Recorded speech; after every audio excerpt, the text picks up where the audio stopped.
Hey folks, Kevin here. Well, it's March 22nd, 2020. I'm over in the work area. I just got done watching a video that I think is very telling in many different ways. And the YouTube video is by Dan Mace. Now at the introduction of his YouTube video, he said we can use it. He's not going to put a copyright on it at all.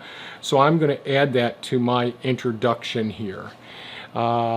I'll tell you a little bit of what I know about Dan Mace. He's a YouTube video creator. He's a professional filmmaker from South Africa, had lots of professional gigs before he started doing all the YouTube videos. Much like Casey Neistat, actually made HBO movies and then became really famous on YouTube as a daily vlogger and using his amazing storytelling and filmmaking techniques. He became a YouTube sensation, and I followed Casey's videos for the last probably 2 years, I guess. I met Dan Mace. I never actually physically met him, but through his interactions with Casey Neistat, he came to New York City from Cape Town, South Africa. I believe that Dan and Casey met up through Casey married, his wife is from South Africa as well. I don't know all the details of that, but just to give you a bit of information about it. Dan Mace is an amazing storyteller and videographer. And I love the work he does. I love his personality.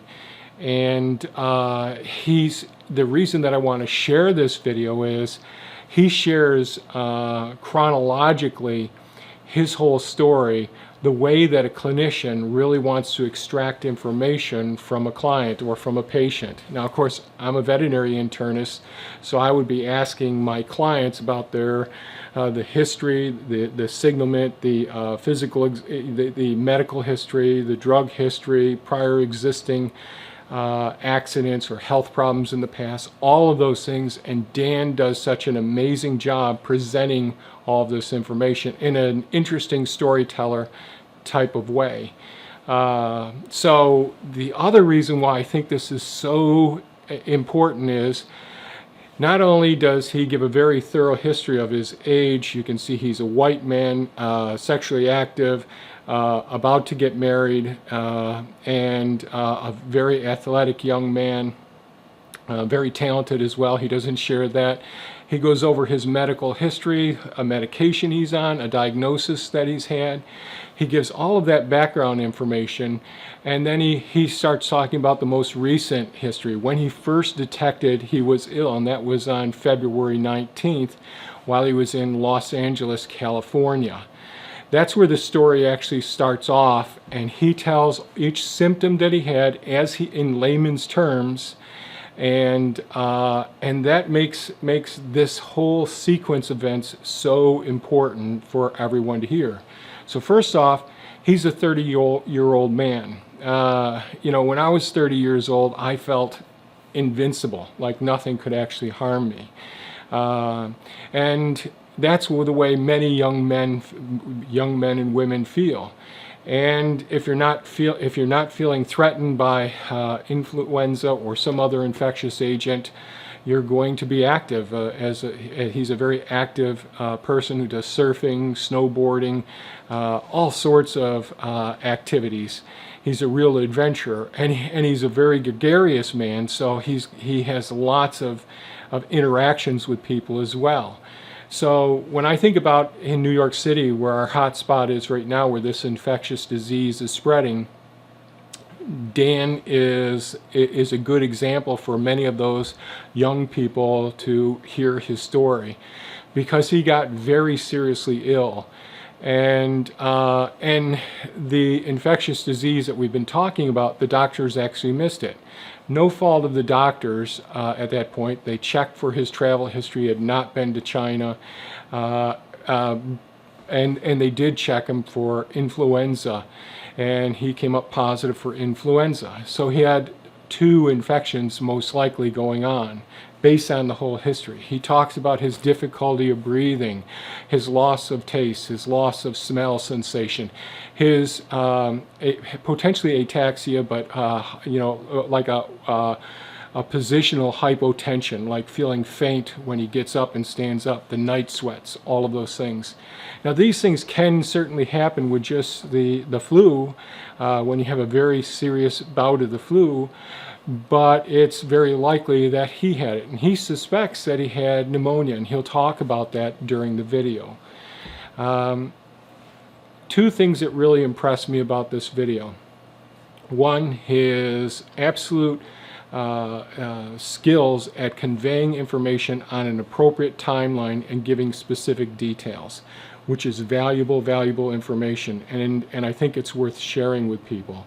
So he can tell you about the symptoms, when they happened, at what time, what his interactions were with other people. He was going back to Cape Town to get married. And Dan, if you ever see this, congratulations, and thank you so much for, he didn't get married yet, and thank you so much for sharing this video. But this is, to me, this is so important, and hopefully this will help to break the cycle of young people thinking they're not vulnerable to an infection like this. And it also may help other people who are my age group start to recognize some of these symptoms. Now, of course, there'll be some people who will be hypochondriacs and will think that they're getting all these symptoms because of the stress that they're under. But I think sharing this, all of this detailed information is really beneficial. Hopefully this information being disseminated amongst young people will make them stop and think, you know what, I don't want to go through what Dan just went through. That's really damaging. And I don't want to expose my friends, my loved ones, to the possibility of going through what I went through, or potentially even worse if it's somebody who has a comorbidity or that has, is elderly, those sorts of things. So I think what I'll do is I'll just stop at this point. I won't do any comeback at the end of the video. If you have comments and questions, please leave them below. I'll put a link to Dan's YouTube channel. He's an amazing storyteller. He has a very interesting perspective, and he has a really wonderful, gregarious nature as well. And he's just one of those guys that you love. So any comments or questions, please leave them below, folks. Hang in there, stay safe, take good care of yourself, get the rest you need. If you start having symptoms, remember, as much information that you can convey to the medical, whether it's a nurse practitioner, a nurse, or the actual clinician themselves, having detailed history like Dan actually gives in this video, I can't tell you how valuable it is. So thanks so much for watching, folks, and enjoy Dan's video. Hi, my name is Dan Mace, and yesterday, the 21st of March 2020, I tested positive for the COVID-19 virus in Cape Town, South Africa. I would like to sit here today and share my story, my symptoms, and insights I have gained for the purpose of scientific research and in hope to help save lives. Firstly, this is the letter that you get. There we go. After you go in for the swab test. I'll read it to you. SARS coronavirus 2 RNA was detected in the sample, and then I got a call from my doctor to say that I've tested positive. Before I get started, these are some basic simple facts about myself in hope to better understand for research purposes. 1, I'm 30 years old. 2, my diet at the time of contracting the virus is vegan. 3, I'm reasonably active. 4, I do take medication daily. It's an SSRI pill for depression. It's called Citraz and the dose is 10 milligrams. 5, I have no allergies. 6, I've had no previous life-threatening illnesses. And lastly, this video may be repurposed. I'm not going to monetize this video, and I won't put out any copyright, as my sole purpose for this video is to help better the research. Okay, this story begins about a month ago. It was on the morning of the 19th of February in my apartment in Los Angeles. I woke up with extreme fatigue. I couldn't understand why, but every single time I tried to get out of bed, as soon as I stood up, I just felt completely faint. and I went to lie back down. I then later got in touch with my business partner to tell him that I won't be able to work that day. I still couldn't understand exactly what was going on, and what I'd said to him was that it was probably just a whole bunch of stress. Then I proceeded to sleep that entire day and woke up that night with extreme night sweats. My bed and blanket were both drenched. Then the headache that came on the morning after was alarming. The pain, the sensation in my eyes, super sensitive to the light, and this overwhelming sensation of dizziness, as well as just feeling really lightheaded. But that morning I then opted to try and get outdoors, as I took advice from a friend of mine, which was, that I'm probably just going through the motions of extreme stress from work, and maybe by getting outdoors and doing some exercise, it would reduce this. So I got into the car and off we went to go and surf. But it was by the time then when I put on my wetsuit, I realized that I was so out of breath. It was as if I'd run a marathon without actually doing any exercise. I then tried to paddle out into the lineup, but after failing to do so, I realized that whatever I was feeling was just not caused from stress, as I'd never experienced anything like this before. That night again, the 20th of February, I woke up with intense night sweats, possibly worse than the night before. I took to my computer and I wrote in all the symptoms that I was feeling, but nothing yet came up about the coronavirus. The only symptoms released then were that you would have muscle pain and a croaky throat. But however, I was highly panicky and really knew that something was not right. That night I couldn't really sleep, and I did a whole bunch of research really trying to figure out what was wrong with me. What I hadn't yet realized is I'd completely lost my sense of smell and taste. I just hadn't had an appetite in those 3 days, so I wasn't yet fully aware of it. On the morning of day 4, February the 23rd, I woke up and my heart was racing. My heart was it was beating so hard in my chest. My head was spinning, my eyes were super sensitive to light, and my ears were highly sensitive to sound. I had a huge pain in my chest, but still no runny nose and no phlegm in my chest. But I did have a strangely dry cough, and I just knew that it was time to see a doctor immediately. I then tried to stand up, but I couldn't, so my business partner arranged for a doctor to come and visit me in my home in Los Angeles. While waiting for this doctor to arrive, I decided to get onto the phone with another doctor who's a family friend of ours, who just asked me a couple of questions like, have I been to China recently? And when I said no, he said there's absolutely no way that I can have the virus. I then explained all the symptoms, from my headaches to my fatigue to muscle cramps to my cough to the night sweats, and he assured me that it was just a local flu. Then when the next doctor arrived, I was really seeking answers. So, I asked him, please, can I get this corona test? There's people on the news speaking about this illness that's going around. And he said to me, have you been to China recently? And I said, no. Then he asked me about my symptoms, he checked my vitals and said that I just do not show enough extreme symptoms to go through the process of having a corona test. But what he can do is give me an influenza B test, which is a similar test to the coronavirus test, the COVID-19 test, which is a white tube with a bud on the top that they put up your nose and take a swab, pull it out, and they can do the reading right then and there, which came up positive for an influenza B, which he then told me this may turn into pneumonia, and then gave me a list of symptoms which I could possibly feel within the next couple of days, which are very similar to those what have uncovered themselves as now as the COVID-19 symptoms.